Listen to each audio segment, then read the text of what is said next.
All right, let's give him a big hand. No further ado, Dr. Amos Wilson. Thank you. Thank you kindly. Thank you very much. It's a pleasure to be back here with you again this evening and to be invited to share this time with you.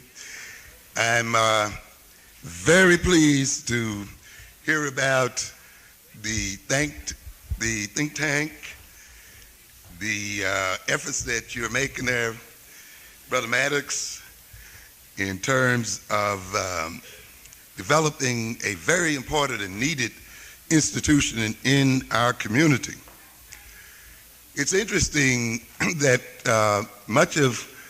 I found that many of us who are nationalists and nationalistic in orientation, of course, think along parallel lines, and we have a certain kind of rhythm. Because, since I left you the last time, I've been fully engaged in developing my manual for power. You remember when I was here the last time, I said that I would do about 10 weeks of seminars on power and how power is to be achieved and developed. I'm on the last lecture now, so we'll be pretty soon we'll be ready to produce the seminars. A major part of those seminars, I decided I'd write out the lectures first, so that's why I have postponed them until I finish the lectures. Because I've looked at power and a number of its bases, its economic bases, cultural bases, how it's based and related to the family, and in a number of other ways, so that we can be very clear as to how we can develop power and use that power in our interests as a people. One of the longer sections that I worked on had to do with the think tanks and the role of think tanks in the organization of power. In fact, I review quite a few of the think tanks used by the ruling class in this country. And as a part of the seminars, we will go over those think tanks, look at how they operate, what role they play in the society, how they form a major part, in fact, the central part of the ruling class policy formation network and the ideology formation network, how you move from the think tank into the universities, into the seminars, float the ideas into the media, use the think tanks to create expertise, and get the experts located in the government so that they actually begin to turn ideology into policy. I deal then with power, of course. I deal with it not from the point of view of how we are victimized by it, but how we ourselves are going to use it in our interest and use it in a positive manner. So a good deal of the lecture deals with how we ourselves will organize our think tanks and how those tanks are related to the network of structures in the African American community. We are looking at Chancellor Williams' master plan and using that to bounce off of in terms of ultimately creating a nation within a nation. And based on the concept of nation within a nation, we want to create the kind of organizations that would permit us to overthrow the European nations and the European systems.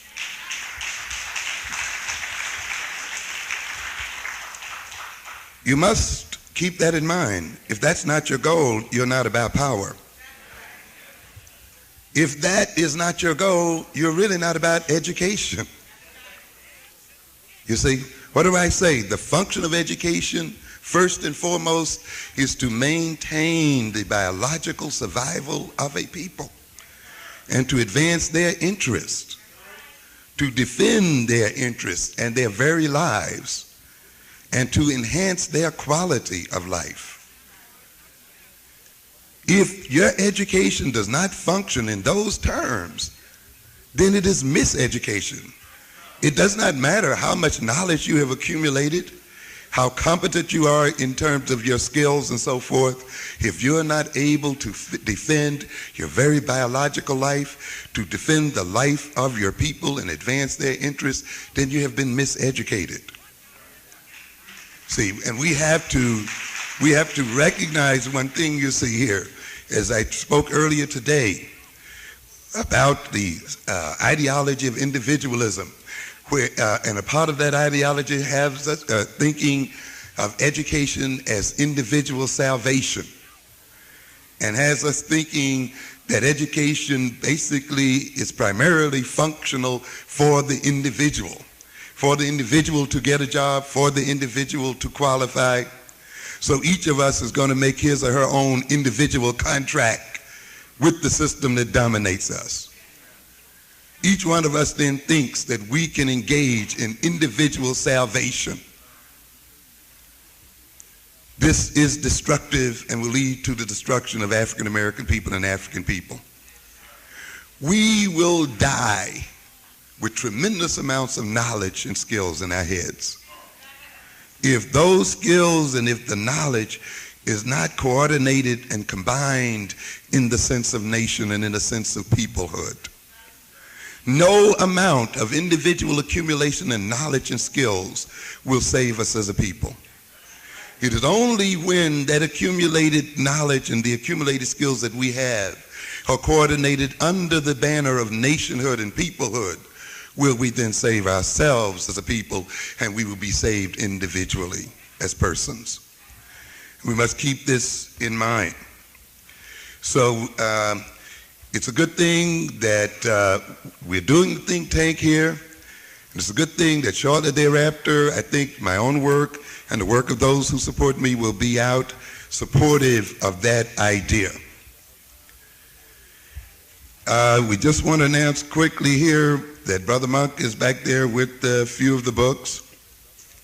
If you care for any of them, those of you who are not familiar with what we're doing here, you have to recognize we now have 4 books out: The Developmental Psychology of the Black Child, Awakening the Natural Genius of Black Children, Understanding Black Adolescent Male Violence, which is a companion book to Black on Black Violence.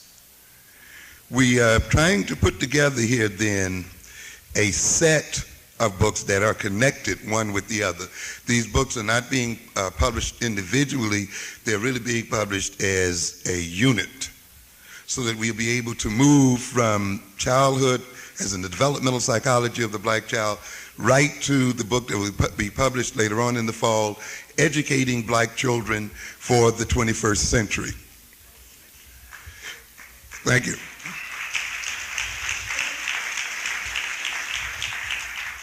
This evening we're going to talk a brief bit about education and a little bit about so-called special ed, even though I'm not going to go into detail about that at all. I'm going to sort of use learning disabilities as sort of a paradigm in terms of education. I try to urge people when we talk about the problems that confront us, that we must talk about them within the context in which they occur. It's very important that we begin at the beginning. Too often people begin to discuss problems and issues too late in the sequential chain of events, you see. Instead of starting at the beginning, they will start on the 3rd or 4th link. And despite their good intentions and so forth, they will often arrive at the wrong conclusions because they have not started at the right beginning here. As I have pointed out in other assemblies, we must start with the fact that we are a dominated people. That's very important that we keep this in mind. I am beginning to urge now that we start to discuss domination and the psychology of domination. And we focus on that because it will permit us to see many problems and issues and to predict many events in the future. I suggest that we engage in that before we engage in the discussion of racism, because racism is a secondary quality of domination. It is an instrument of domination. The first thing is the desire to dominate. The second thing is then to choose the instruments of domination, of which racism is but one. There are a number of instruments of domination, and we're going to go through those in our seminars in terms of the various forms of domination and the various means by which domination is attained and maintained. Look at domination. Recognize, as I have said in other assemblies, that domination is a social problem. When you say that we are dominated, or that we are dominated as a people, we are saying that we have a problem. You cannot be dominated without having a problem. You cannot be, as we are, dependent on another people the way we are at this point without having problems. We cannot be vulnerable to annihilation and genocidal destruction without saying that we have problems.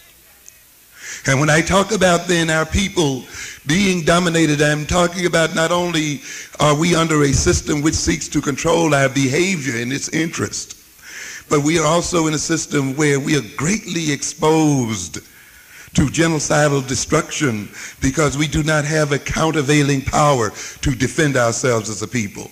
At this point, our lives hang on a thread. If the United States and Russia and other nations were to combine their military and other forces against us, we must ask ourselves what African nations and people could arise in our defense. That's why I've told you earlier that a part of the education of our children must be an education into military strategy, and must be an education that ultimately leads to our capacity to defend ourselves militarily.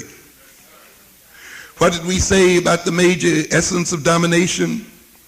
That this society, though it rewards us, this establishment, though it rewards us, to maintain its control, if necessary, will kill us.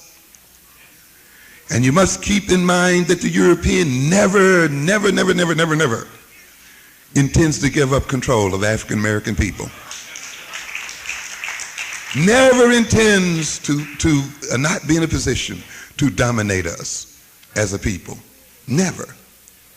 And if it is necessary, and we've seen it already, we see it every day, for those people to kill us to maintain control, they are going to engage in that. You keep that in mind, because see, there are some of those who are being rewarded by this system, you see, and they see themselves being elevated in it, and they think therefore it is changing, and its nature is changing, and its program is changed. You manipulate both through reward and punishment. So people who want to manipulate and control others may at times reward those they want to control, and if necessary, destroy them on the other end. So you cannot assume because you're being rewarded by this system or promoted in it or given some so-called new liberties and so forth, that this means that the system is becoming soft and is changing its whole drive, focus, and purpose. Not at all. The purpose and focus of this system remains the same, and that is to maintain white global supremacy. And we have to keep that in mind. How many people have seen a series of programs with Derek Bell? Derek Bell, the Harvard professor, used to be. Yes, constitutional lawyer, taught constitutional law at Harvard University. Yes, Donahue, he's been on Donahue, the gentleman on Channel 13, Charlie Rose. The gentleman that comes on Saturday during the day from Rutgers University, I forget his name at the moment. And you see this thing again and again. He has a current book out called Faces in the Well, of something of that nature. And of course, we are supposedly the ones in the well. And it's interesting because his subtitle is something like The Permanence of Racism. And the thing that these white liberals start agonizing over when they talk about him, talk to him, and it's interesting to watch them.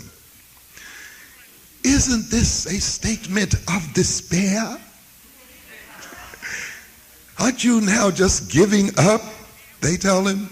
When you say racism is permanent, you know, how can then you encourage black people? And of course he struggles with it as best he can.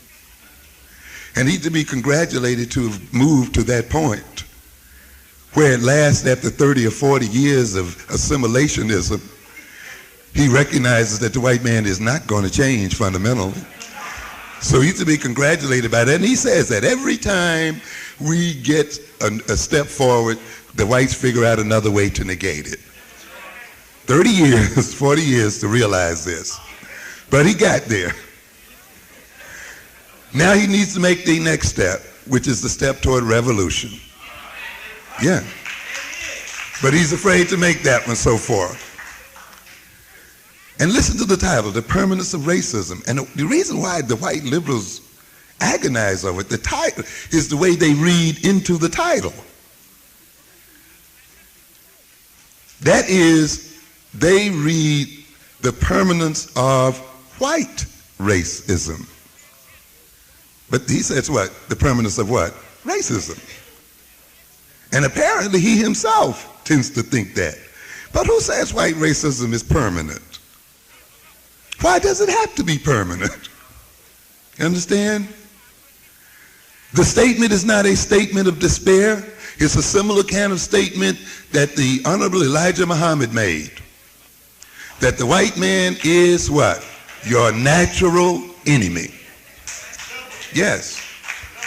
Yes. That's not a statement of despair. That is a declaration of war. Yes. When you recognize that this man is your natural enemy, that this man is habitually and innately racist, that means then you got to give up the hope that he will ever be transformed, and you must remove his capacity to practice his racism. It means you must educate yourself and organize yourself to bring it to an end. On the other side, too, if you're going to say racism is permanent, it recognizes then that even other races will seek to dominate us and to control us. So if racism is permanent, then let us make sure that we as a race are on top of the heap.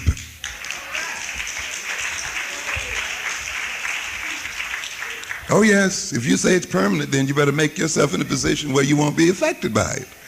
But you see, you didn't want to understand the Honorable Elijah Muhammad. As soon as he mentioned racial superiority, it frightened you to death. I saw more people get excited about the idea of black superiority than they ever did about white superiority.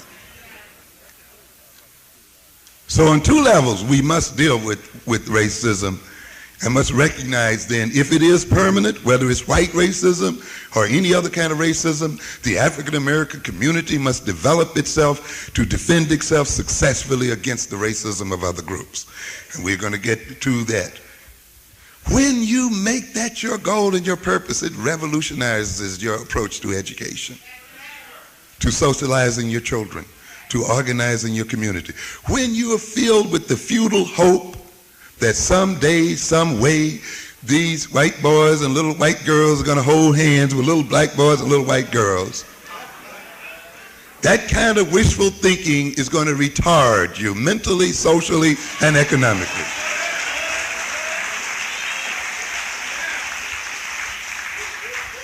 When, Brother Maddox, you're talking about thinking, and it's very important that you're putting the emphasis on that, extremely important. Extremely important. Thinking is the greatest threat to the European, the greatest threat of all. One of the forms of thinking, and in educating the black child for the 21st century, I go through a whole series of thinking styles, and I lay out why those thinking styles had to be repressed in African American people.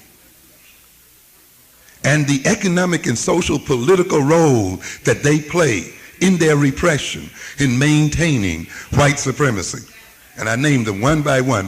Why do we have problems with conceptual thought, abstract thinking, thinking in analogies, hypothetical thinking? Understand? Logical kinds of thought. It has nothing to do with academic issues in this fundamental basis. It has to do with maintaining political dominance. And this just shows up in the academic setting. And we misinterpret it as an academic problem, you see. Hypothetical thinking, let's look at that quickly. Thinking in terms of the as if or the what if. You see, a lot of our people back off of that immediately when you say, well, what if? Let's act as if.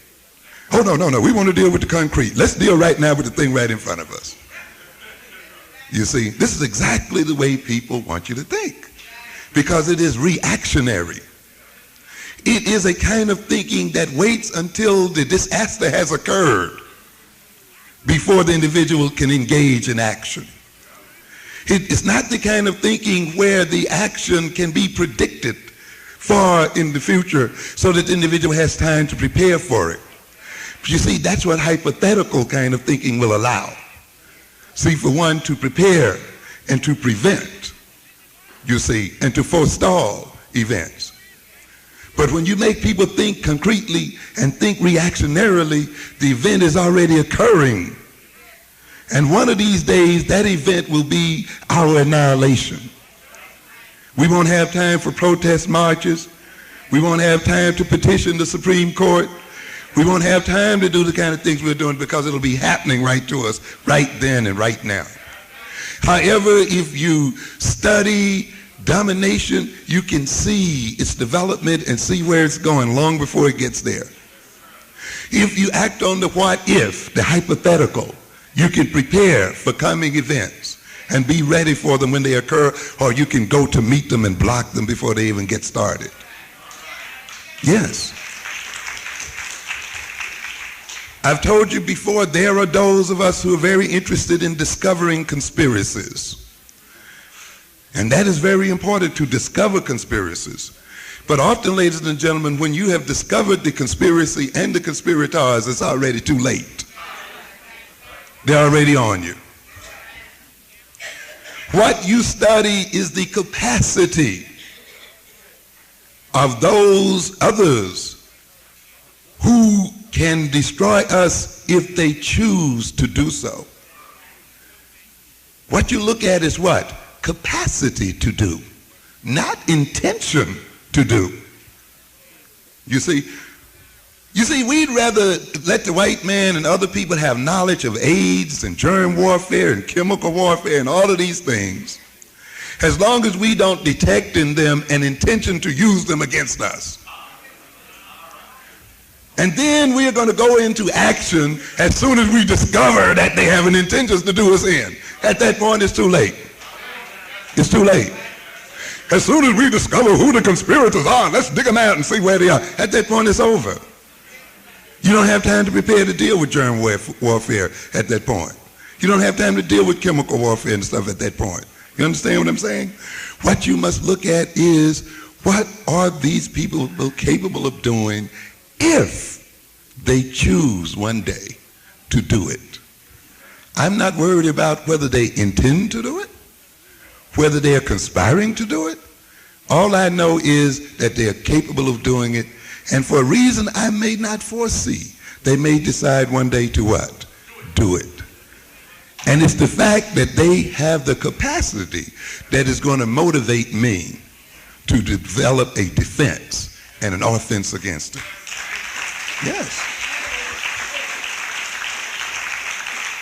This is where you go with hypothetical thinking. And you lay out a lot of ifs and propositions. But you see, a lot of us start going to sleep. You know, you're talking theory. You know, this theory is the greatest reality, I'm telling you. Theory is concrete. You see? Why? Because you're in a win-win position, right, in this situation. If they never use it, you're okay. You haven't lost anything, have you? If you have been prepared that if they should do it, you're also okay because you're in a position to defend yourself against it. You see, so when you operated on the hypothetical and prepared in terms of the hypothetical, you win either way. Whether they never get around to it, or if they do, being able to do what? Successfully defend yourself against them when they do, or before they do. But if you sit around and wait to watch and see when they're going to do it, or wait until they do it, at that point you're at a strategic and tactical disadvantage, and you will be overrun. As a matter of fact, being prepared to deal with them often is the very thing that keeps them from making their move. But in order to do that, you must develop appropriate forms of thought. You must develop a kind of abstract thinking that removes you from the immediate world into the distant future, and you must be able to organize current behavior, social relations, and institutions in terms of the distant future. You understand?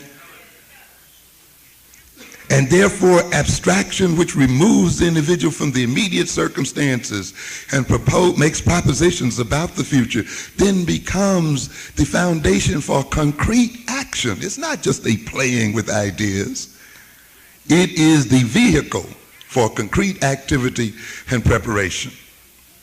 But you see, in order for the Europeans to control us, in order for the Europeans to keep us constantly off of balance, in order for the Europeans to be in a position to launch a surprise attack against us, they must repress hypothetical thinking in African American people. They must make us uninterested in hypothetical thinking.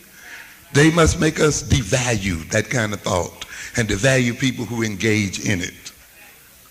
You see?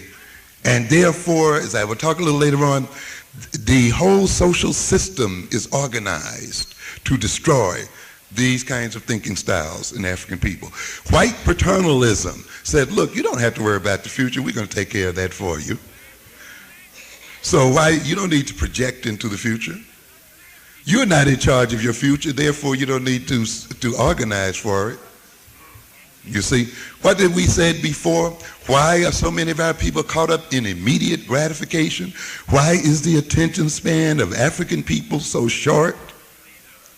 Of course, it has to be short, you know, so that we can forget all of the atrocities committed against us in the past.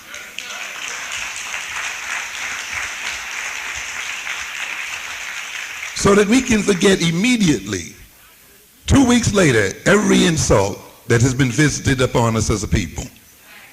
And yet you see other people keeping memories alive and sometimes not getting their revenge until 300 and 400 and 500 years later because they don't let their history die. But here we have a people for a hot dog and for a cup of coffee at an integrated lunch counter are willing to forget every insult to their ancestors that ever happened. What does it mean then? The loss of memory by African American people, the shortness of the attention span becomes politically and economically productive for those people who've destroyed their memories in the first place and destroyed their ancestors.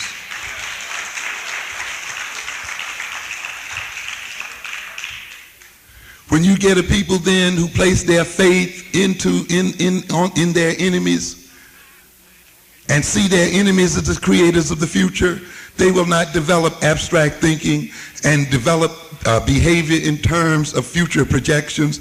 They will leave it to the others. And you know what I said? You know, we are always in wonderment. Lord, what are they going to do next? You know, what are we going to do next? That becomes the issue. Not what are they going to do next.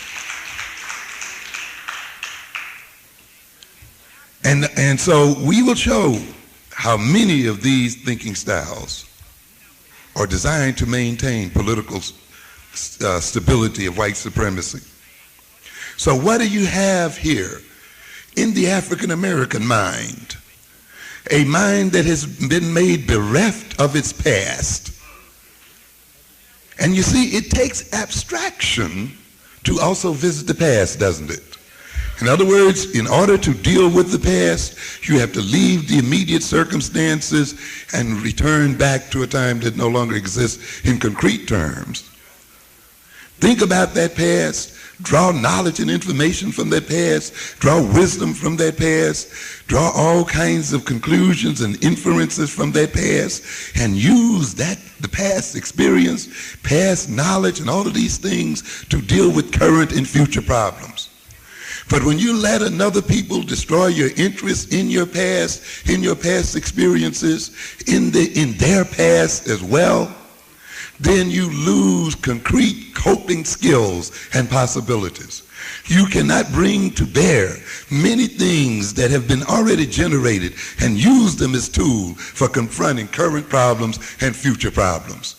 It puts you then at a disadvantage in the face of people who have long memories and who look at their past constantly and consistently, and who keep re-examining that past for lessons and principles and methods and so forth that they use to defend their interests and to advance their interests.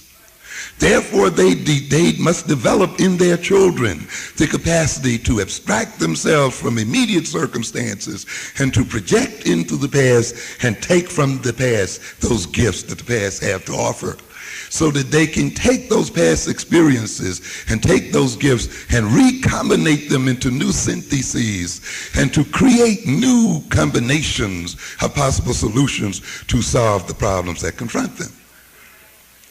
But when you want to keep a people imprisoned, you make them forget their past.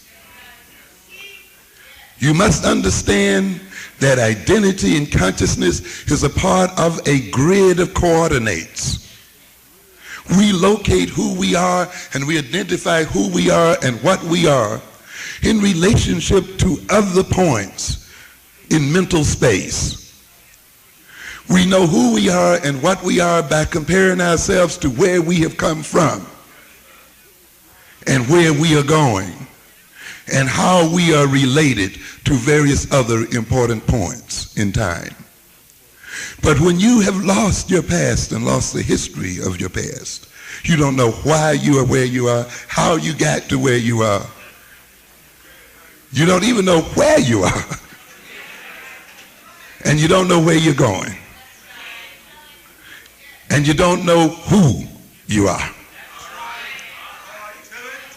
Because identity rests in a sense of continuity. That there is something in me that has existed and continued from the very first day of birth. And I use that sense of continuity to say who I am and what I am about. And therefore, when a people lose that sense of continuity from their birth and through their history, they lose a sense of who they are and what they are about. They cannot locate themselves in time and space. And a people then who are not determining where they are going also have that same problem. And so what have we done? We've let the Europeans steal our history from us. And we've let the European also steal our future from us. And then we complain about our children and ourselves being caught up in immediate gratification. But what else can you be caught up in if you have no future and no past but the present? And so consequently, our children in these schools, confronting academic and other problems, which requires that they use abstraction, which requires that they project a purpose and organize their thinking and behavior in terms of that future projection, which requires that they look back and see what information is already available and how that information can be utilized to get them where they're going. When a people have been robbed of their history, of their past, and their future, they will have children then who will have problems in the classroom situation, which demands this kind of thinking. You understand? That's why, ladies and gentlemen, if you are to solve the academic problems of African American children, you must solve the political and economic problem of African American people. You must solve the problem of being dominated by Europeans, because that domination will create and shape your thinking styles and thought styles and behavioral styles and emotional styles. You have to understand that. I wish we had time to talk about some of these things. There's a lot of confusion around here. We got some African people around here want to identify thinking imprecisely as an African form of thought. Oh yes. And they want to tell African people that we are only an intuitive people, and that we are only satisfied with approximate thinking, not precise thinking. Don't fall for that baloney. First of all, the study of the history of Egyptian civilization and our other civilization will get you off that kick about African people not being precise. Okay? Be very careful. Do not paint European stereotypes of African mentality in the red, black, and green. Okay? Oh yeah, because we got some people who are running this kind of game. When it comes time for hard, straightforward, precise thinking, logical, critical analysis, we have some jokers who says, well, you know, African people are an intuitive people. So, you know, we're just going to what? Intuit this. Come on. You got two sides of a brain here. You got a left side and a right side. And you must use them all. Well, you know, we are an emotional and a feeling people. What's that nonsense? Because it is through our emotions and our feelings that our enemies manipulate us. Yes. In order for us to be dominated as a people, we have to be predominantly emotional. And we have to be predominantly guided by feelings. You see, and not know when feeling is appropriate, and intuition feeds the thinking process rather than intuition totally dominating the process. You cannot make them. African people are intuitive and precise. We are non-linear and linear thinkers. You understand? We are concrete and abstract. The essence of African education must ultimately mean that we become bicognitive, which means that we use both sides of our brain. And we use them appropriately. Don't come telling me that we only have one form of thinking. You see, and that we cannot acquire other forms of thinking, and that we should not acquire other forms of thinking. That would mean that your creator then has built in a disadvantage, an adaptational disadvantage for you. That says now that you face a group of linear thinkers, you face a group of people who think abstractly and conceptually, and who use that thinking to develop weapons and means of manipulating and controlling you. You being an African should not or cannot develop the kind of thinking necessary to block their intentions. No. We're not buying that. We're going to think intuitively when it's productive for us, and we're going to think conceptually and abstractly and linearly when it is also productive for us. I've given you an example, haven't I, of the Star Trek situation. Remember, Star Trek is a good example there. We have Mr. Spock, the linear thinker, half man, because he has no feelings, no human qualities, but he's analytical and objective and thinking, and that gives him certain advantages, but he's still not fully developed. That's European man. Then we have Dr. Bones, filled with human emotion and pathos. But that places him often at disadvantage because he's too overrun by feeling and emotions. He cannot detach himself at appropriate times from his feelings and his emotions. So these two people are the helpmates of Captain Kurt, who is what? Both objective and feeling. You see? He's able when necessary to detach himself and analyze and critically work with the problem. And at other times to allow his feelings and intuition to operate. That's why he's the captain of the ship.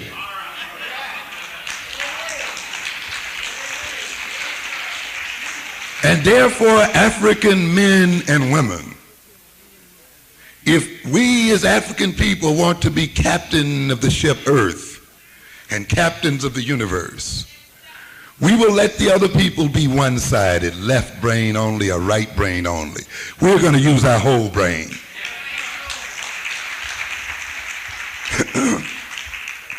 An African-centered education is whole brain education.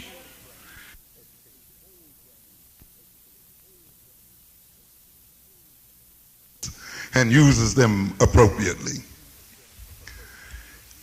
So we have to recognize at the center of African-centered education is not only the education into culture and history and so forth. That's extremely important.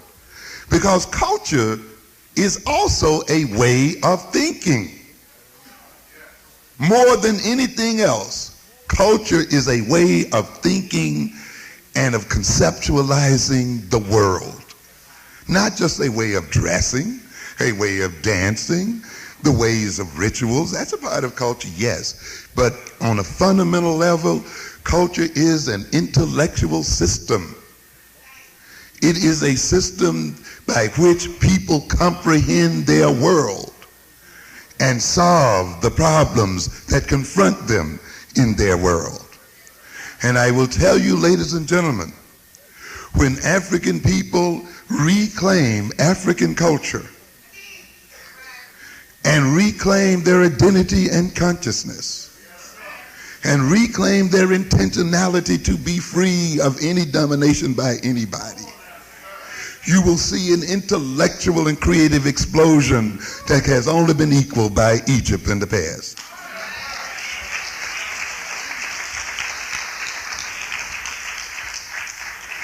Because we got the mind for it. We got the brains for it. But let me quickly move on here. I'm always running over time.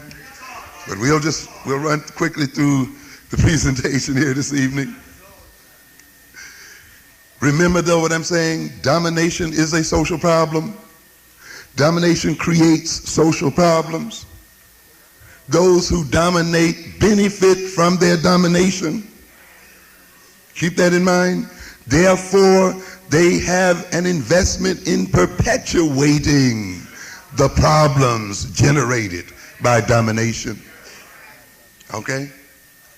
You must keep that in mind. Then you will never be surprised why these programs white people propose never work out. And no matter how much they talk about education, it never works. No matter how much they talk about crime reduction, it means we end up in jail. Why? They have never solved the problem. Because they have a what? An investment in maintaining the problem. Our problems are sources of their political and economic domination. You understand? Some gentleman called me one day when I was on Gil Noble's show a few weeks ago. And he said, you know, I got a movie, and he was looking for support. And he gave me a scenario of the movie he had that was going to present a real nice black adolescent who was doing good things in the world. And he was saying he couldn't get any support for that, you know, because he wanted this young man to represent, you know, a positive image and perhaps to persuade other people that we weren't all bad. and to provide a model for other black adolescents. And, you know, that's reasonable and that's a credible thing. But, of course, the thing that he ran up against was the fact that he didn't get support from those people in Hollywood. In fact, one or two of them told him, look, we want criminal black young men images. You know, right, come back and bring us a movie about black criminality and so forth, then we'll fund you. Why? Because the image of the black criminal is worth millions of dollars in Hollywood. Billions of dollars, right? When you project the young black male as criminal, you can fill the theaters. And the people who fill the theaters first are whom? Black folk. Black folk, along with the others. So you know these people are not going to give up that image. It's worth billions to them. You understand what I'm saying? They are invested in that image. That image is worth what? Money to them. I was mentioning today, if you look at this month's Essence magazine, the first fold that you will get after the first page is a 9-page spread that folds right out of the magazine. 9 pages. Full color. Do you know what a full page, first page in Ebony magazine will cost you? Close to $40,000 to $50,000 per page. And you thought that was a black magazine, didn't you? There is no black magazine out here. Essence magazine represents the greatest economic triumph of white folk among black people. The articles are just put in there for a little variety.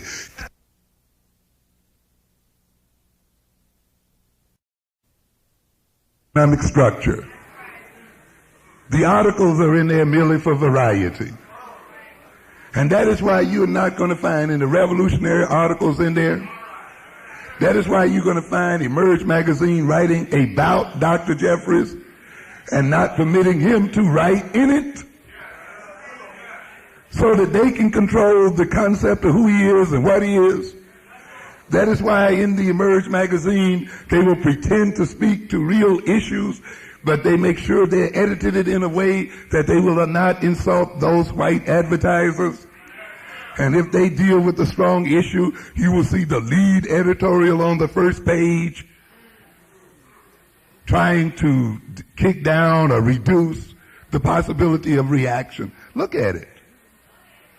You're going to tell me Ebony magazine is a means by which black businesses can move forward? You're out of your mind. 1 inch of that magazine will cost you $1,000 and $175. 1 inch, a 1 inch column piece. Black and white page will cost you around $25,000 or $30,000. A full color front, first page in the magazine, 4 colors, $50,000. And you think that's your vehicle to get to the black market. You're out of your mind. So when you look at Essence magazine with that 9-page fold, and I don't know what their rates are, I was afraid to ask them. After I asked Ebony what its rates were, I thought I was going to advertise these books in it. Forget it, you know. But even if Essence sells 1 full page for $20,000 a piece, you're talking about an advertiser that's paying a minimum of what? $180,000. Okay? Now, if those were Ebony pages, you're talking about what? You're talking about, 9 times 50,000? $450,000. You know Johnson is not going to rock that boat. Don't you know, ladies and gentlemen, that it's so-called black success that imprisons us?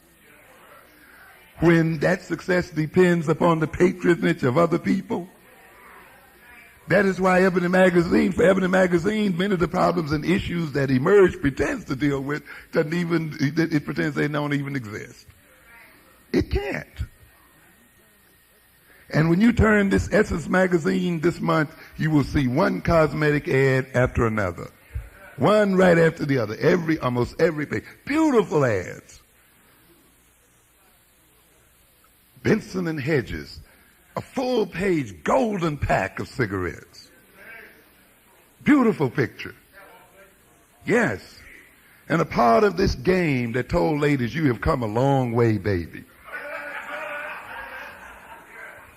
And tried to make them identify freedom with enslavement by saying that if you enslave yourself to a smoking habit, it means that you are free. So you will symbolize your freedom by becoming addicted. But this is the kind of game. This is the way this system must work. I've told you before. What? In order for this system to work, black people must feel freest when they are what? Most enslaved. Yes. And we must see our enslavement as the essence of freedom. And we look at our magazines enslaved to white advertisers. And we see that as freedom of the press. You're out of your mind. It won't happen. Why are so many cosmetics ads there? And why is Revlon going into very special research to deal with the black skin? Oh, yes. Yes. You understand? But you must recognize that blacks who are what? 12 or 15% of the population are buying 40% of the cosmetics. All right? And a good deal of why we are buying those cosmetics is because we are uncomfortable with who we are and what we are as African people.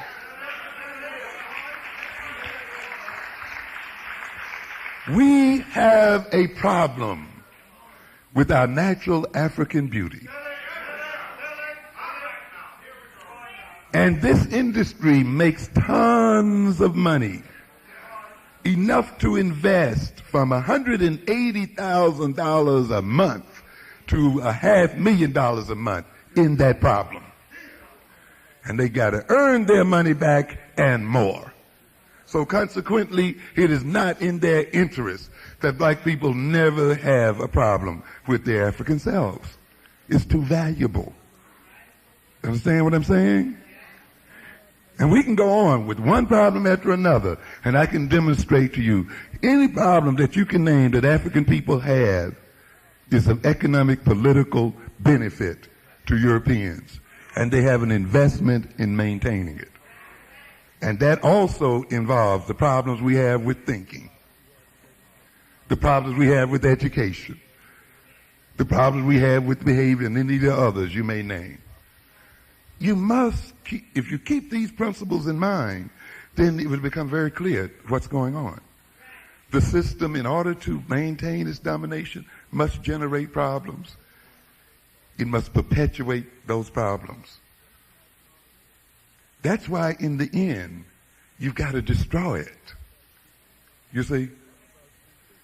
There are some of us who think that I came here tonight to talk about how you rehabilitate learning disabled children. Are you kidding? I told my class, and I have a class over there, Children at Risk, as I know you expect me to come up here and write on the board the characteristics of the children at risk. They behave this way, they look this way, they think this way, they come from this kind of family. Forget it. Forget it. I didn't come here to do that. The first thing I come here to ask you is, what? Who put them at risk? That's the number one question. These are children. Why are they at risk? This is the thing you got to ask. You see? Who benefits from them being what? At risk. You see, but you get these decontextualized white books and these approaches, they will start with the child as it is and with the symptoms that the child presents. And then they'll get you into a remediational psychology. How do you cure them after they get the problem? And I told my class, I'm not going to sit here and lay out a lot of remediational approaches either. That's not the first thing I'm going to do. You know why? Because if you had a remediational approach that was picture perfect, that worked 100% of the time, let us propose that you discovered a method of rehabilitating learning disabled children that really worked. So 100% of the children came in, that went into the program, came out abled. Would that solve your problem? The problem isn't solved. Because you are working with them when? After the problem has occurred. The system that is generating the problem is still doing what? Generating the problems. And even though you may have the perfect system that operates once they get in there, the system is going to be generating them so fast, they're going to overrun your capacity. And all you can do, we need more social workers, we need more psychologists, we need more school disciplines, all that kind of stuff. And you'll be run over. So the deal is then, while we will look at remediational approaches, we must ultimately look at preventative approaches. We must nip the problems in the bud, and we must prevent and knock out that generative machine. Yes, we must destroy the generator of the problem. But you can get so caught up in remediation and dealing with the problem until you forget to block it at its source. And the generator of the problems, ladies and gentlemen, is the power differential between African American people and European people. That problem flows out of our relative powerlessness. These people generate these problems because they have the power to do so. And we can prevent them from generating these problems by neutralizing their power and their capacity. That is why then when we study children at risk, we don't sit around and do a whole menu of characteristics all the time. We are busy developing strategy to end the generator and to destroy white power, which is the generator of the problem, and destroy white supremacy, which is invested in the problems, and even invest itself in the remedial programs, by the way. You see, what do we say here? We have a system that generates the problems, and then it pretends that it's got the method for curing it. So it profits on both ends. It profits by generating the problem and crippling the mentality and behavior of our people, crippling our communities, crippling our power as a people. And it makes tons of money, as I have just indicated, by doing this on the front end. And then it comes around the back end and pretends that it's got a solution to the problem, and it sends then its agencies and humanitarian workers and helping professionals who then come in to help themselves to us again. And so we are ripped off twice. We got to end this game. You got to ask the question, why is it that despite all of this so-called educational technology, despite all of the sophisticated thinking and learning, we're never able to solve problems that black people face? The answer to it, of course, is that the problem must continue to exist. We have to end domination. The educational establishment is a part of that system. There are a lot of people who like to take education out of the mix. No. The educational establishment is as much a part of the system of domination as is any other establishment in this system. There is no exception. It is the major establishment. Racial domination and ruling class supremacy are institutions. The principal functions of institutions is self-perpetuations. Any minor sociology course will tell you that institutions live to do what? Perpetuate themselves and to expand themselves. And to do that, they issue ideologies that justify their existence. And they generate evidence to justify their existence, and which justifies the necessity for their existence. This is the basic role of institutions. You see, one of the benefits of power is that you can project an ideology that justifies your reason for having it. And then you can actually generate evidence which also can be used to justify your reason. You see? And you got to look at the fact then that the system generates its evidence. And I talked to you about that in black on black violence. We rule over black people because they're innately criminal. We rule over black people because they have difficulty learning. You see? Therefore, we have these establishments and programs and everything, and they exist to deal with these issues and problems. But watch out. It's the very institutions and programs that also do what? Generate the problem. You see? And create the problem. I told you about the power of projection in black on black violence. The white man projects his criminality onto black people. You see? And it's he who is not the criminal, but black people who are the criminal. And when you combine that projection with his power, that projection process becomes a process of what? Creation. Because when he believes that you're a criminal, when he believes that you're innately less intelligent, his power over the purse, his power to control the conditions under which we live, will mean then that he will control the purse in line with his belief and control the conditions in such a way that they will actually begin to create criminality and learning problems in reality. And then he will go out and document the existence of criminality and the existence of learning problems and say, this is the reason why we must be in the position that we're in. And even the victims themselves then will go along with it because they say, well, they have empirical evidence to back up what they say. Not realizing that the empirical evidence has been generated and created through a power process. Because, you see, that's all left out. And there's nowhere we are taught in our schools and places to see the processes that takes place. And therefore, we are overwhelmed by statistics and so forth. White supremacy has been and is institutionalized in any number of ways. Its institutions are designed to serve its exploitative interests. The educational establishment is one of the major institutions of white supremacy. And its educational ideologies and practices are designed to justify its existence and to provide adjunctive support for white domination and to generate the evidentiary conditions which support both its existence, that is the educational establishment, and the existence of the system of which it is an integral part.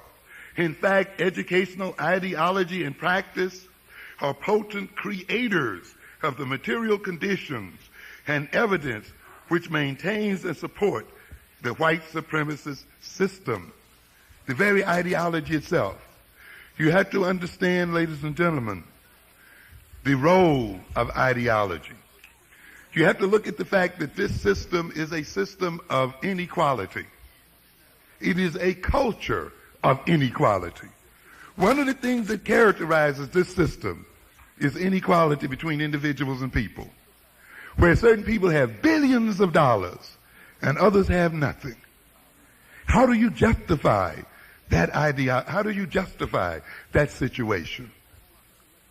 And this is the role of the white intellectual establishment, to justify white wealth and power and white poverty and black powerlessness and poverty, to justify white wealth and power in the world and African poverty and powerlessness in the world. You see. And what is the ideology then that this system projects to justify itself? It projects the ideology of individualism. Yes. And the ideology, as I have said earlier, of familialism. That is, that people are in the position that they're in as a result of individual defects and deficiencies. Not as a result of power relations between groups, Not as a result of warfare and enslavement and domination. Not as a result of exclusion from economic activity and so forth, but because they have something wrong with their minds and their brains and with their personalities. You see? And that is why they are where they are. In the older days, it used to be that they had a problem with their moral sense. And that's why in the early days of social work, the people went out trying to preach to the poor lessons in morality. Just as old Dan Quayle is trying to preach lessons in values. As if you can eat values and morality. These people suffer from a lack of money, and a lack of income, and a lack of jobs, a lack of support from their government and their system. What else does a government exist for if it does not exist to support its people? You understand? But they want to run a game and claim that it is an absence of values and an absence of morals and an absence of some kind of intangible idea that is the cause of people's material sufferings and misery. It is the absence of something within the people themselves. It is a deficiency operating in the family. And a lot of us fall for this nonsense. Well, we've got to deal with the family. And it starts in the family. It doesn't start in the family. The family is a part of a social political system. The African American family was a slave institution, and it is still a slave institution. It was created during slavery time, and even if it had a mama and a daddy and some kids, it was still a slave family. And that made it fundamentally different from the European family, even though in form it might have looked the same. But do not confuse form and substance. You must understand that.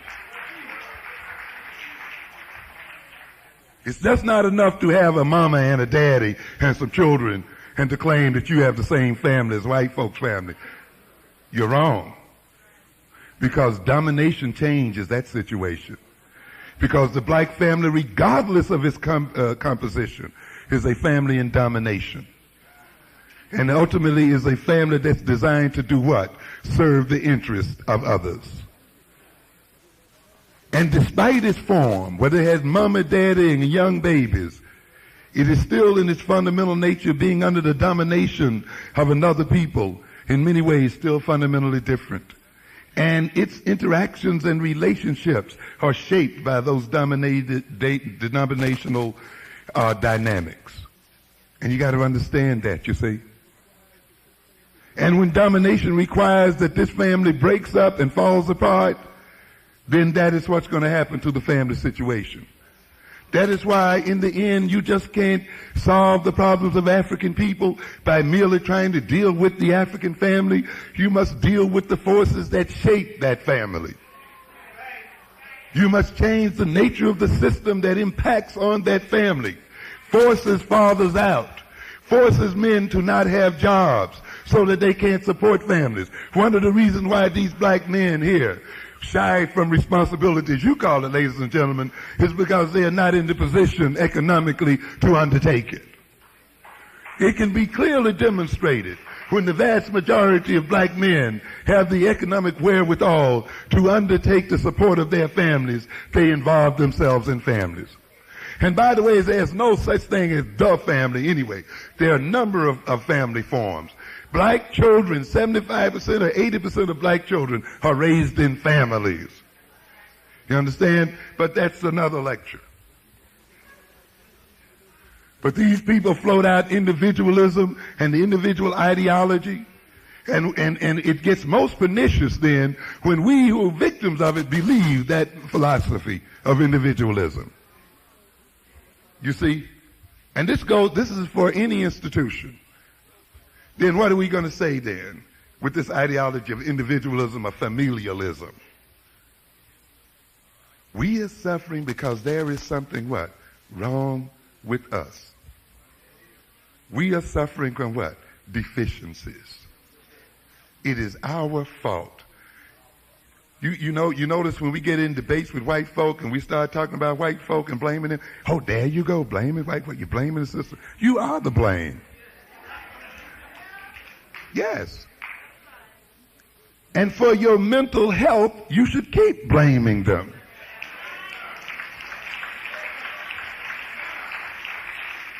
Why should you take up on yourself self-blame? If it's the facts anyway.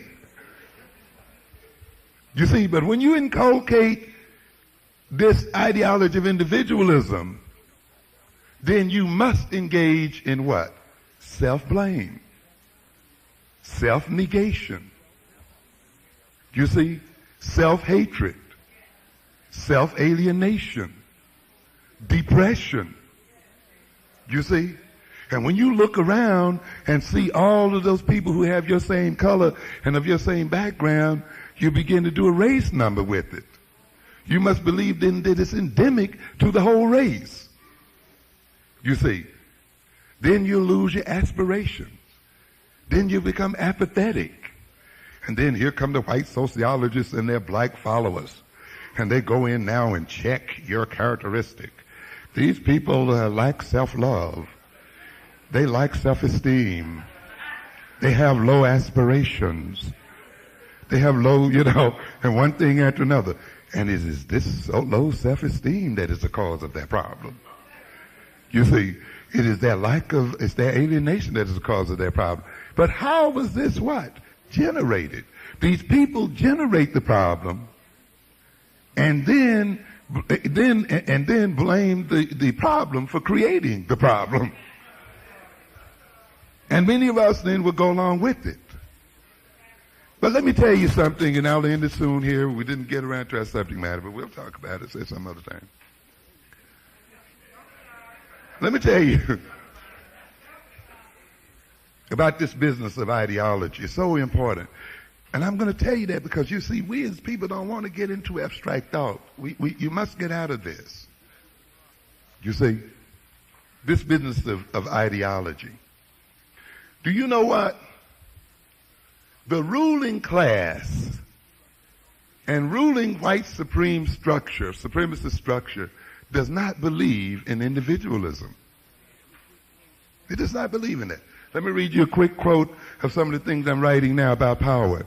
Interestingly, the ideology of American individualism, with which the wealthy and powerful European American community indoctrinates the subordinate African American community, is neither really accepted or practiced by that dominant community, especially its ruling elite.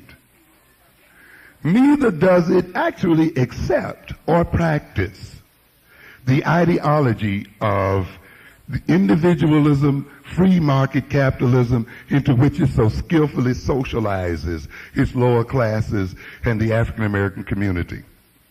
For the implicit acceptance and extreme practice of these ideologies, that is the ideology of individualism and free market, are individually isolating, overly competitive, and communally divisive.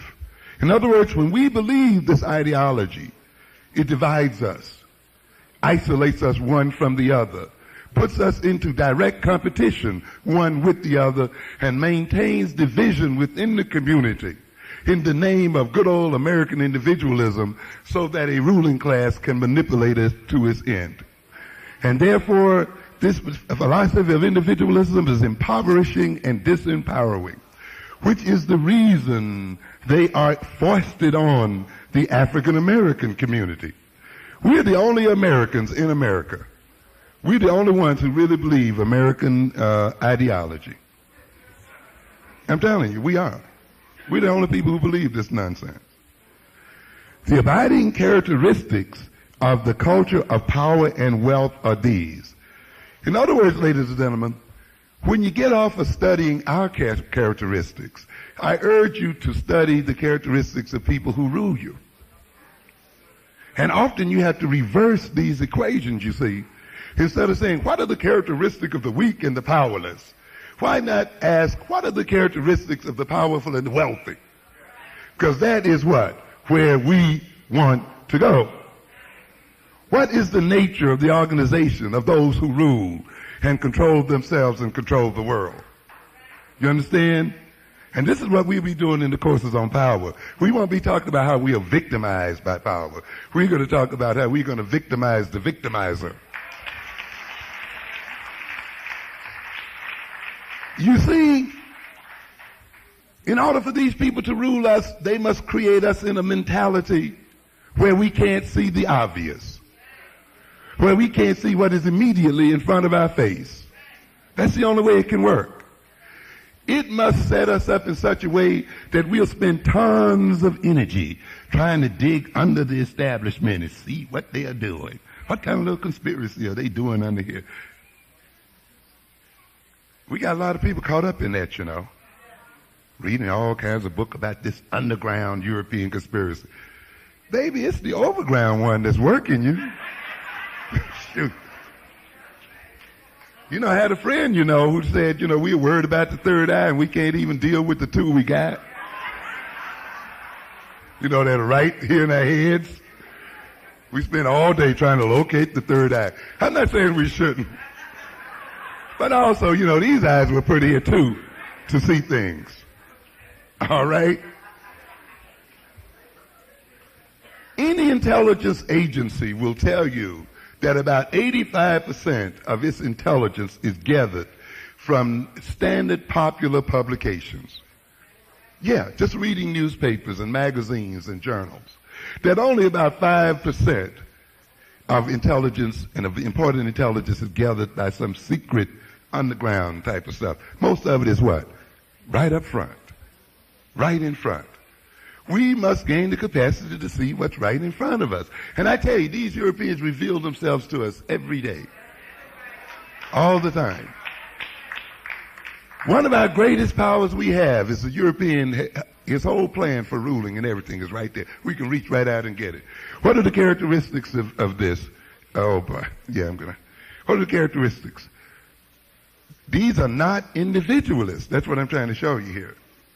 The characteristics of this. Oh boy, yeah, what are the characteristics? These are not individualists. That's what I'm trying to show you here.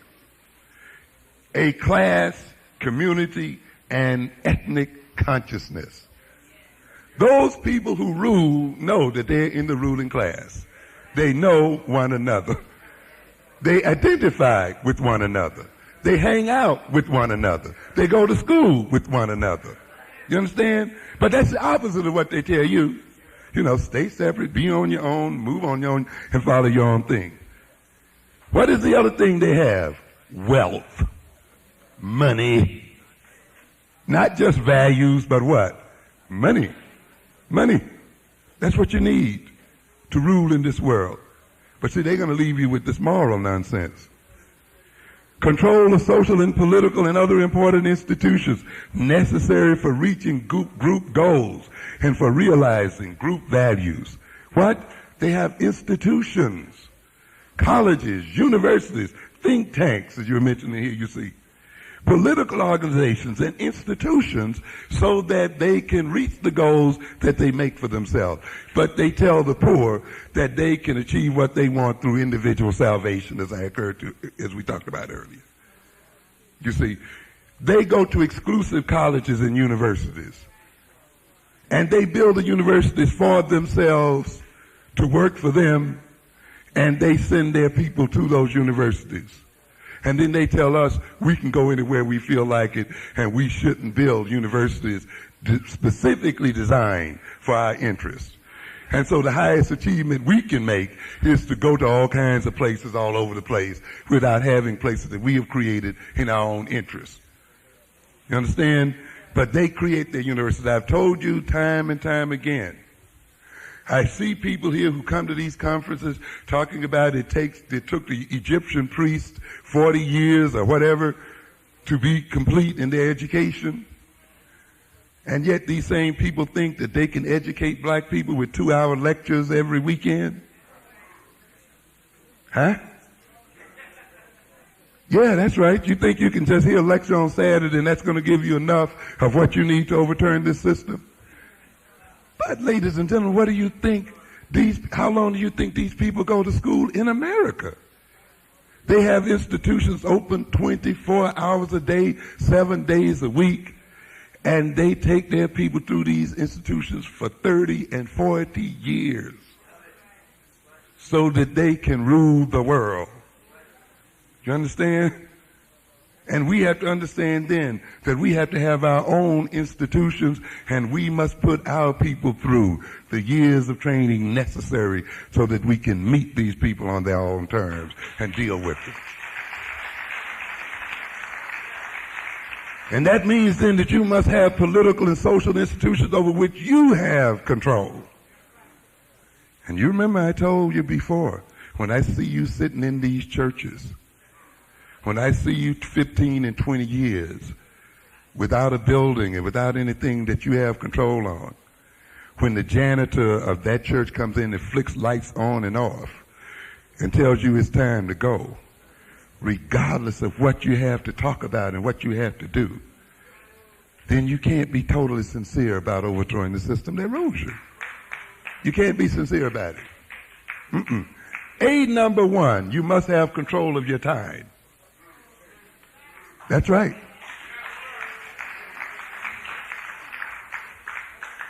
I can tell you whether a person has a real grasp of the problem that confront African people by the time they give you to talk about the problem. You see? And it indicates then, they often indicate that they have no grasp of the problem. You see? Because they say, well, you got an hour, you got 45 minutes. You know, something like that. And the same thing goes in the school. I've told you before that in these schools, black people, children are torn up by the time system. Because you have inherited a system from another people. That time system is organically related to them, their goals, their history and experience. That time system in these public schools is not your time system. And this time system destroys our people. Do you know how you feel when you're late? What happens to your body?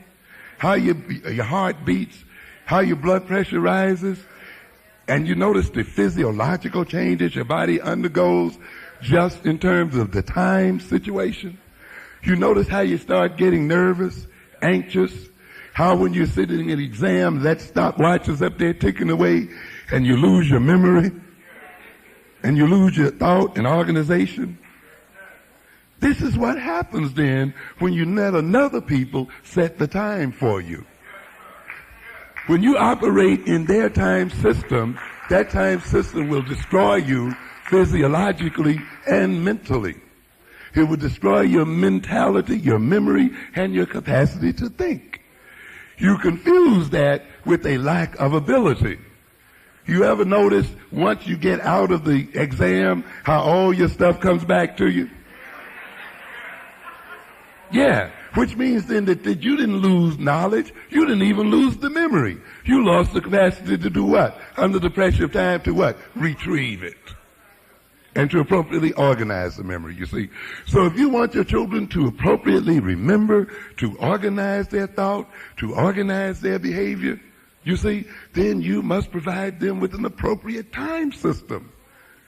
A system that recognizes their history, their experiences, their goals, and so forth, and then organizes their time within that construct. You got to throw out these time systems that these people have given you. You got to throw out these time systems that this society lays on you. You got to throw out these time systems that they put you on radio. You know, I hear a lot of people complain, all we hear is people analyzing the problem over and over again. You know why? It's not that often the people don't have the solutions. But often you must set up the analysis of the problem so people can see how the solution is logically related to the analysis. But since you have bought white folks radio time, right, and you go on ad time when they tell you to go on ad time, and you go on news time when they go on news time, you see, in other words, you've inherited a radio system that's based, and a time system in radio that will vitiate your capacity to stick with your people long enough so that you can work from start to finish. You see, we bought this idea that a guest can only appear once. There's sometimes the guest may have to appear for a whole week. You see, I may have to stay for 2 straight hours. You see, so that the people can be truly educated. The radio stations and the media must be organized in their time sequences in terms of what we must accomplish as a people. They are not there principally to sell ads. They must be there to educate the people. And therefore they must provide the time necessary for that education to take place. That is why we need an independent, non-commercial radio and TV. So that we can give the kind of time we need to solve our problem as a people. And you have to understand this kind of situation and understand what is happening. So these people organize their time, they organize their institution. This is what ruling peoples do. You see, they control the government. African people, you must shoot for the control of the American government. That's why I'm advocating a black party, an independent black party. Yes. Yes. I know some Negroes are saying immediately, well, you never win the presidency. I don't give a hoot about the presidency. Jesse Jackson could have been a far more powerful leader if he'd given up running for the presidency and decided to truly represent black people in this world. He would have been able to influence presidents and to dictate to presidents because he would have had the power of black people behind him. And ultimately, the power is not sitting on the throne. The power is behind the throne.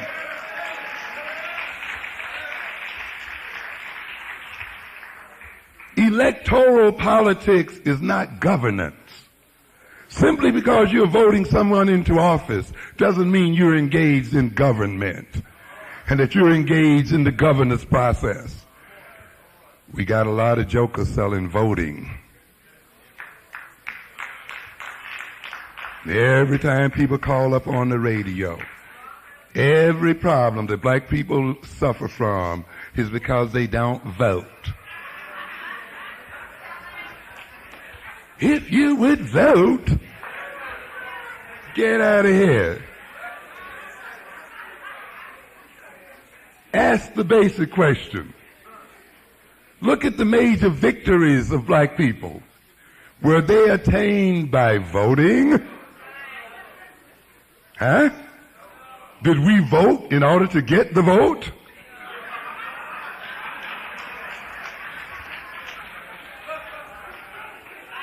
Then why are we being sold voting as the chief solution to the problems of African American people? You know why you're being sold voting as the chief problem for African American people? Because the bourgeois class that rules us, and I'm speaking now of the black bourgeois class, okay? You see, you got to learn the principles of domination. I'm telling you. One thing that the dominating class does is to make those who are dominated think that the interests of those who dominate are their interests. And that they can, and make the dominated think that they can only achieve their end. They play with money.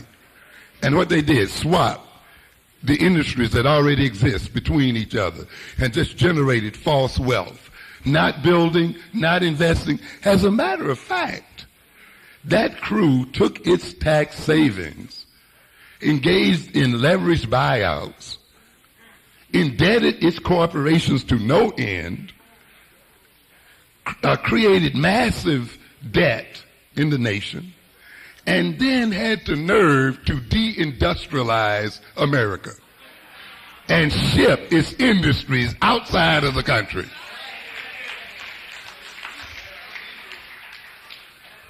And then they sold us equal opportunity, equal rights, and equal employment. And they include in their ads, this is an equal opportunity company. But you know what? The company's not even in America. And the way the companies are, the people don't even have those kind of laws. You can't even get in them. And that's the nature of this beast, you see. They're going to pass all these laws, and when you get ready to execute them, you'll find out that the factories and things that they were supposed to execute it for are no longer there. So now you got the laws on the book, but you're in worse shape than you were before. And so and Reagan then told the American people that if you support the interests of the rich, then they will solve your problems. And now they're learning here in 1992 that their problems have multiplied. And you're going to find that this is the case with any bourgeois class. It's going to tell the dominated that they will solve their problems, or the lower classes, by supporting the interests of the ruling group or the bourgeois class. The bourgeois class that rules us has to a great extent gained its wealth and prestige through the electoral process. They have gained elective office. They have gained beautiful contracts, set-asides, and they've gained access to some industry and ownership of various resources. Okay? And then they want to tell us and the masses of African people that if they support their electoral interest, which will put them into office, which will permit them to operate within the Democratic Party, that it in some way or other is going to advance the interests of the masses of African people. And therefore, then, we are so voting, and we are made to think that the election of one of these people represents an advancement for the race. Okay? And we think enriching one or two of them will give us a vicarious pleasure while we starve to death out here in the street and are homeless. You got to get ready for revolution. Yeah.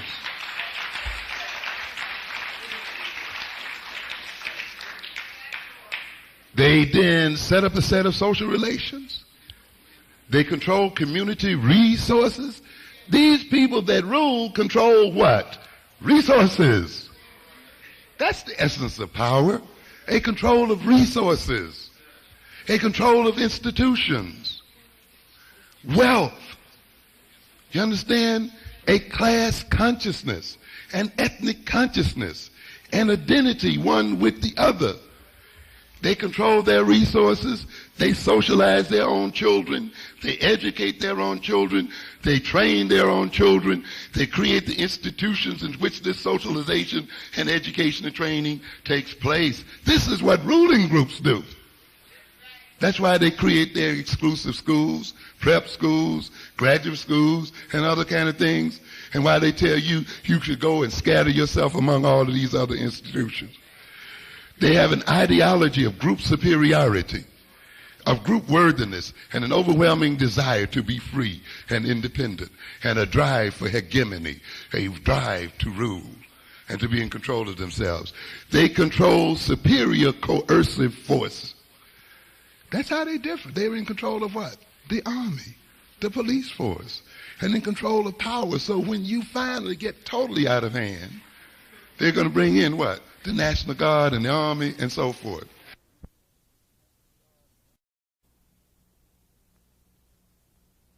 If you're going to be a powerful people, then you must control what? Superior coercive forces, superior physical forces, control real power in that regard so that you can maintain yourself and deal with other people. This is what power is about, you see. And these people express a willingness to fully and effectively use them to achieve and defend their group interest. You want power? This is the way you got to go. There's no other way. Pleading to some people's moral side, to their humanity, and all this other nonsense ain't going to get it. You have to realize then, as I wind it up, you see, that this European is set to continue to rule over us. And while we may, and I'm sorry I didn't get around to special ed tonight, I'll get around to it another night here. Because you remember, in order for this society to rule, it must disenable us mentally. It's a political, economic requirement that black people be mentally crippled in order for the system to exist. It is a requirement then that the methods that this system generates in its effort to so-called treat these disabilities must contribute to the problem, or must not resolve the problem fully. We must understand ourselves as a people.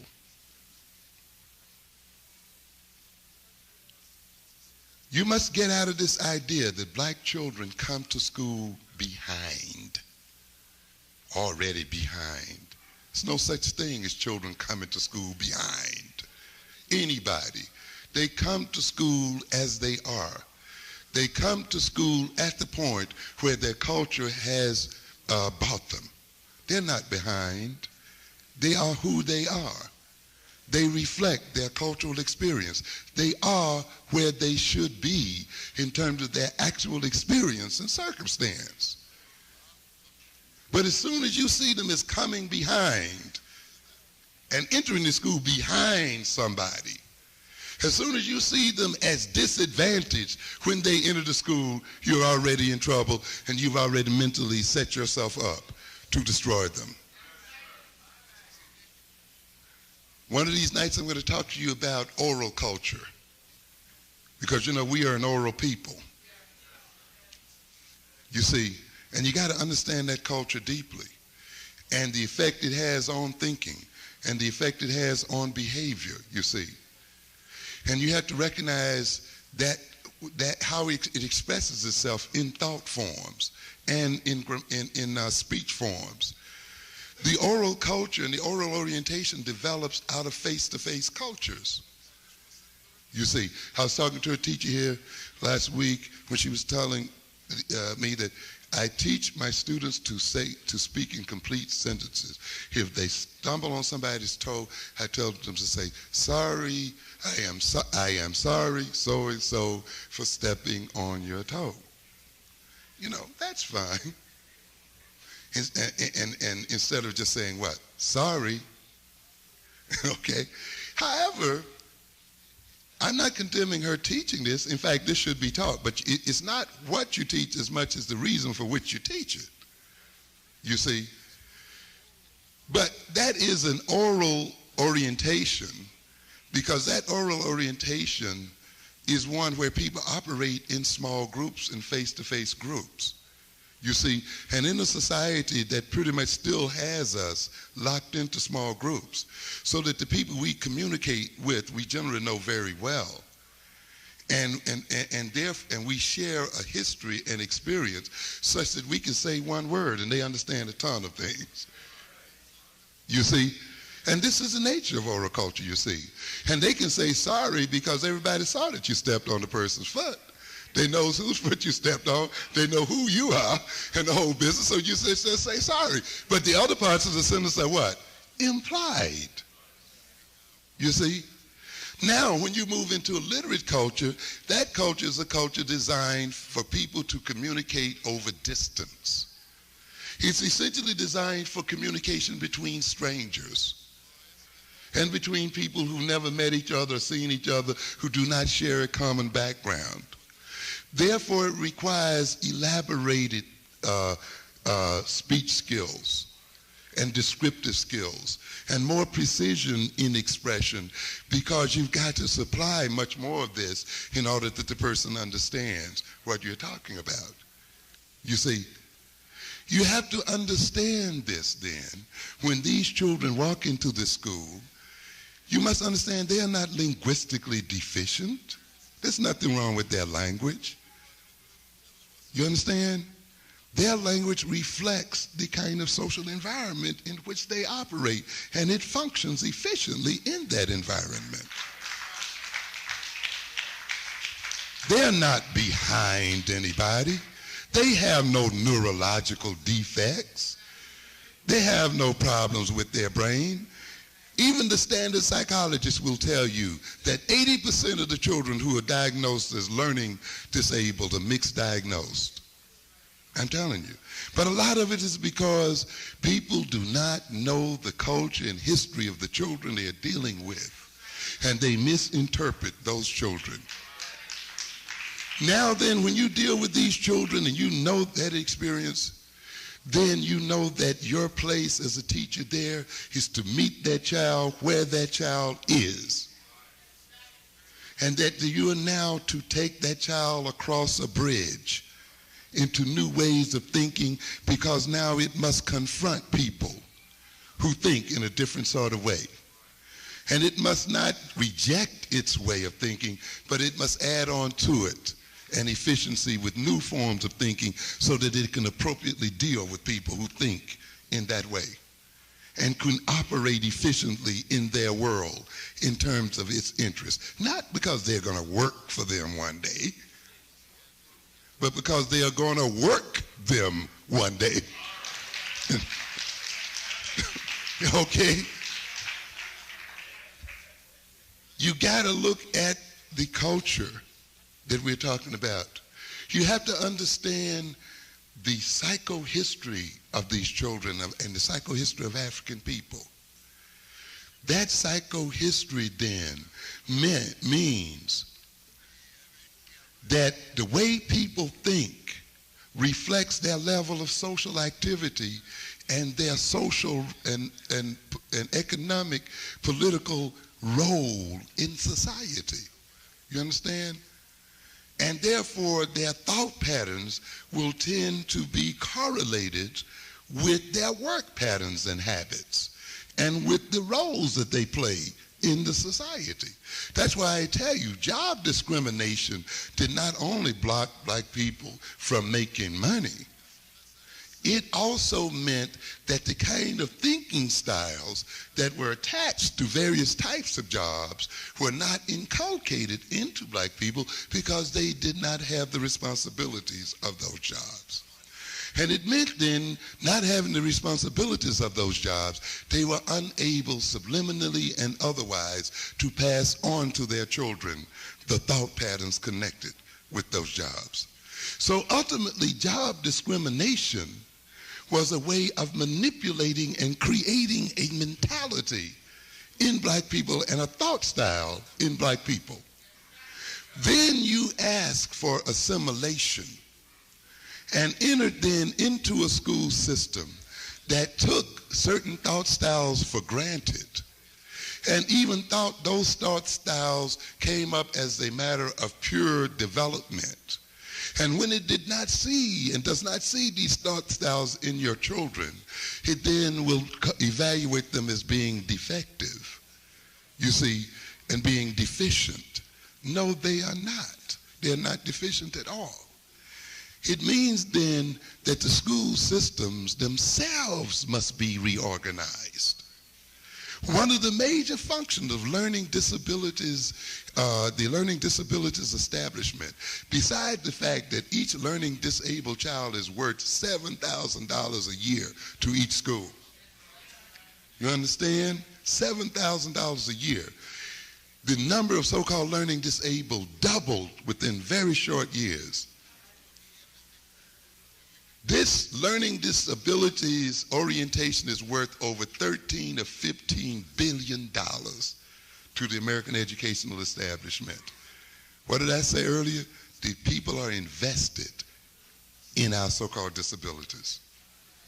School systems depend on our having these disabilities, ladies and gentlemen. That's why in the end, you've got to change the nature of school organization. And you got to organize these schools in line with your psychology as a people and in line of where you want to go as a people.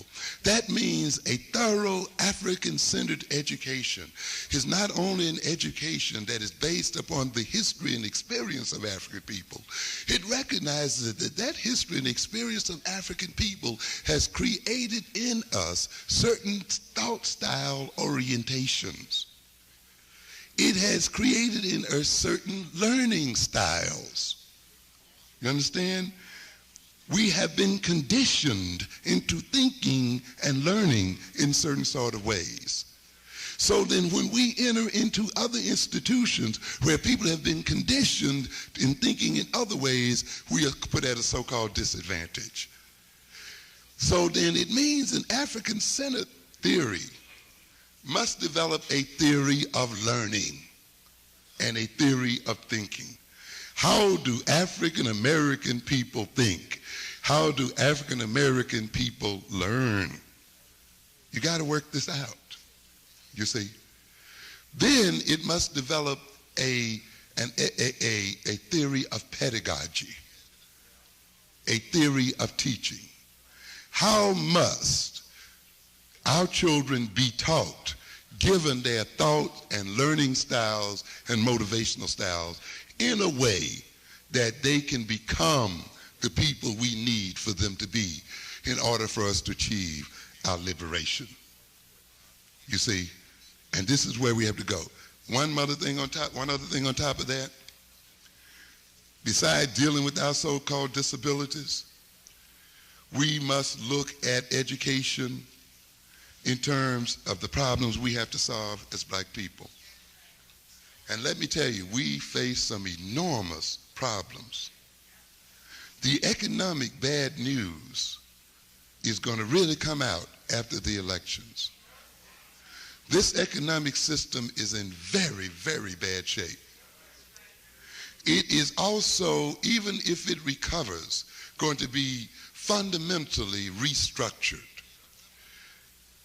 You think that our people are suffering because they lack job training? In fact, I think they have an ad in last Sunday's paper. It may not be here. Oh yeah, here it is. In last Sunday's paper here, a cartoon. It says, the first thing says, all I need is a job. And then there's another person that steps in there, the professional type. What you need is job retraining. Then he has him studying job retraining. He's writing and scribbling and he's learning. And the other one then has him handing him a job retraining certificate. Okay? And the last panel has him saying what? Now all I need is a job. In other words, ladies and gentlemen, when you call yourself training these children for jobs, when the jobs don't even exist. White management is being wiped out. Management jobs, white collar jobs are being wiped out.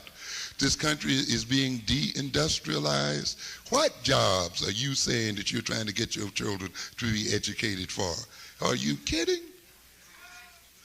You must now educate your children to create jobs. Yes.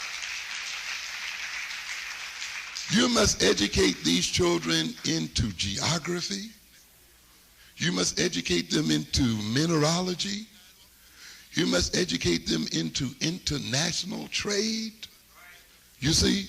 So that we can build up trade with the Caribbean, with Central and South America, and build up trade with the African continent. We must have Africans owning Africa, shipping to America, and this must be shipped through African hands in America itself. That's right. And the reason why we want power in this country, we want the power to manipulate U.S. foreign policy. Okay? We want the power to make African countries most favored nations in America. We want the power so that the African manufacturer can have access to the American market. Because we know that it's not, the Africans cannot manufacture and technologically develop themselves unless they have markets to sell to. And this large African American population in America must make one of the largest markets in the world, which is even expanding with the addition of Mexico and Canada. We must make this market open to African manufacture and African technology. And we must educate our people then to advance the technological development of Africa, the manufacturing development of Africa, and we must organize the American economy so that they will have a market to sell to. You understand? And this is what power is about. I warned you the last time I was here that we are caught up in unrealistic expectations. And I told you the last time, every time I see a Negro stand up, he talks about black and Latino. And we got a bunch of people here who want to carry the whole world on their backs, even though they can't walk on their own 2 feet. You better learn something about reality. These people are going to ride your back until they are able to walk on their own feet, and they're going to turn around on you. There's no love between people.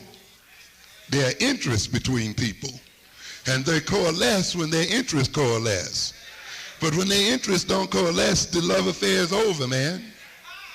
So the people who may operate with you today may be your enemy tomorrow. And you have to work on that. After I told you that in this month's Atlantic magazine, what do we have here? Immigration and the New American Dilemma. Blacks versus brown. You read about the high school over here in Brooklyn. You know what's going on over there. There was another piece in the New York Times today about this major fight over the black superintendent of schools in LA. Ethnic politics, very strong. I heard the new thing on LIB, but they didn't go into the details of how the Latinos put up a tremendous fight over this man's appointment and the kind of things that they said about it. If you checked Channel 13 about 2 or 3 weeks ago, you would have seen the organization out there that says, we are no longer going to help the blacks, and we are no longer going to hook into the whites and the Jews. We are going for ourselves. We are 60% of Los Angeles, and we are no longer going to be told what piece of the pie we are going to get. We are going to tell how the pie is going to be cut. Okay? That's the way the deal goes down, ladies and gentlemen. You're dealing here with the population that's rapidly growing. And that at the rate it's growing, we'll have the West Coast right on down through Texas and New Mexico, and we'll engage in trade interaction with Central and South America, build its wealth and power in America by its direct interaction with those countries, and use those countries' power and influence in the world to support their own power and influence in America. You understand what we're talking about here? And then you got another group that will work itself down the East Coast from New York City through Washington, D.C. Before you know anything, you'll be landlocked. You got to get your own territory, and you got to get control of your own situation. You've got to get into export and import relationships with Africa and with Central and South America, where Africans are, to advance your own interests and your own prosperity. And in order to do this, you must educate your children specifically to accomplish this. And in order to do this, they must be educated specifically in the business. As I told people, I'm tired of these little courses, how to run a small business, how to write a business plan. The hell with the business plan, I need money. To hell with the general course on business. Why? Because the immigrants have an informal education system. They educate their children by them being in the stores with them. They know how to stock because they see it going all the time. They know how to make the register because they work it all the time. They know who the wholesalers are because they see their fathers going there to those sellers time and time again. You understand? Now, for people who don't have these kind of businesses in abundance, they cannot educate their children in terms of apprenticeship. It means then that our children have to be formally educated and motivated, but they have to be educated specifically. How to run a fruit stand, how to run a grocery store, how to run a hardware store. Who are the wholesalers? How you negotiate with a wholesaler. You understand? Specific information so that we can specifically take over the world. One other thing, stop needing love from other people.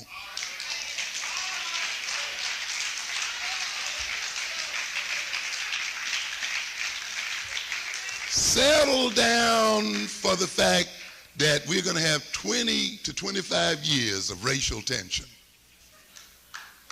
I tell audiences today, and I'm going to tell you tonight, I didn't come here to bring racial harmony. I came here tonight to increase racial tension. Because I know one thing, when the other races are on your back, if you're to stand up, you got to throw them off.